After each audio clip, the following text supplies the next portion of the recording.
ان لڑکوں کا اصلاً اس وقت کوئی جنونی آدمی لگ رہا تھا جو اس وقت اپنی اس حالت کے زیر اثر کسی کا بھی کچھ بھی بگاڑ سکتا تھا۔ لان کے دوسری تار ساؤنڈ سسٹم کی وجہ سے ان دونوں کی چیخیں اور آہ و بکا کسی کے علم میں نہیں آ سکتی تھی۔ اذلان نے یکے بعد دیگرے ان دونوں پر اس قدر گھونسوں اور لاتوں کی بارش کر دی کہ وہ پیٹ پکڑے شدت درد کے مارے کراہتے ہوئے تقریباً دوہرے ہو چکے تھے۔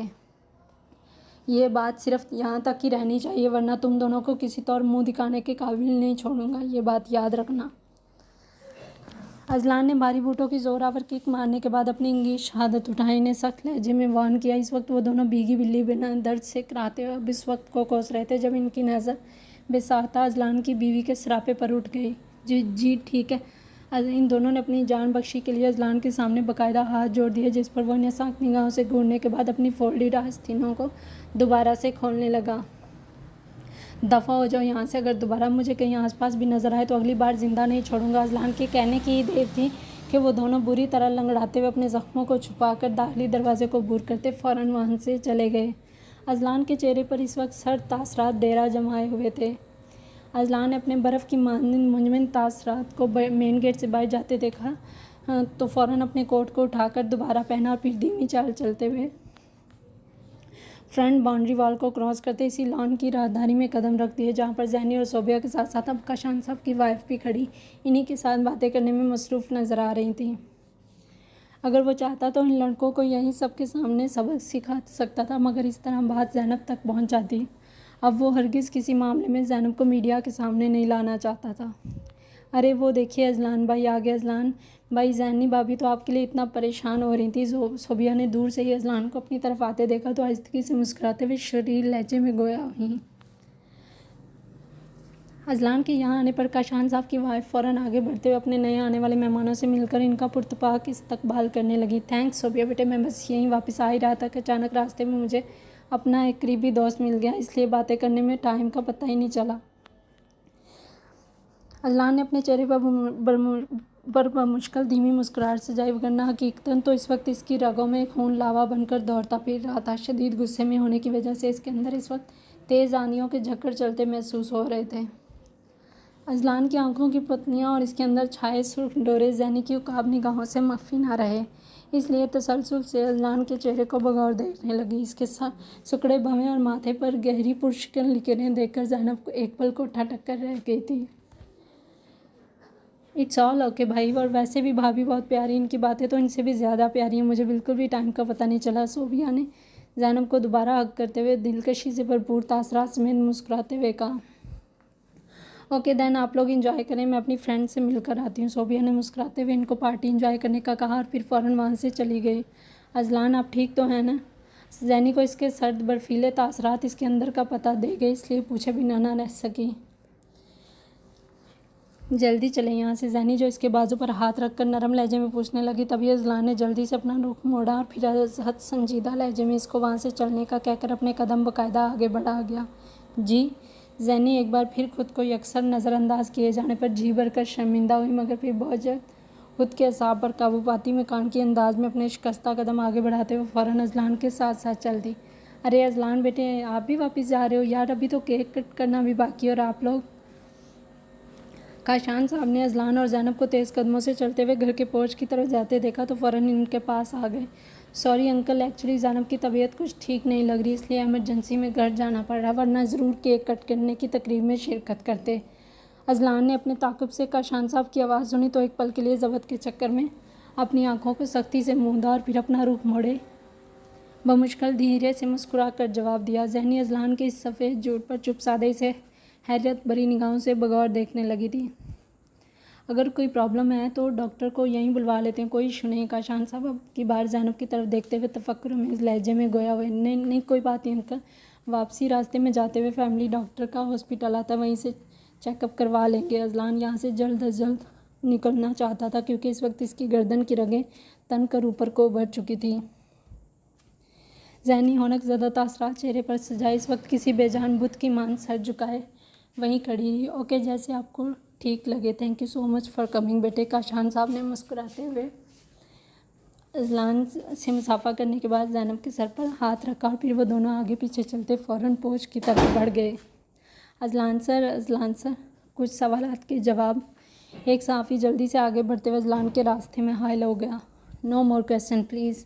اذلان ابھی تھوڑی دیر پہلے ان کو ایک انٹرویو دے کر جا چکا تھا، مگر اب اس صحافی کو پھر سے اپنی راہ میں حائل ہوتا دیکھ کر اذلان نے سرد تاثرات سمیت فوراً اپنا ہاتھ اٹھا کر روک دیا اور پھر خود ذہنی کا احاطہ میں پارکنگ میں کھڑی کار کا فرنٹ ڈور کھولا اور پھر زینب کو بٹھانے کے بعد دوسری جانب سے آتے ہوئے خود بھی ڈرائیونگ سیٹ پر براجمان ہو گیا۔ ذہنی کو اس وقت اذلان کی گہری آنکھیں کسی سمندر کی طرح لگ رہی تھیں جن پر موجوں نے تاک تاک کر وار کرنے کے بعد انہیں اندھا دھند زخمی کر دیا تھا۔ ذہنی کو اذلان کی حد درجہ خاموشی کسی بہت بڑے طوفان کا پیش خیمہ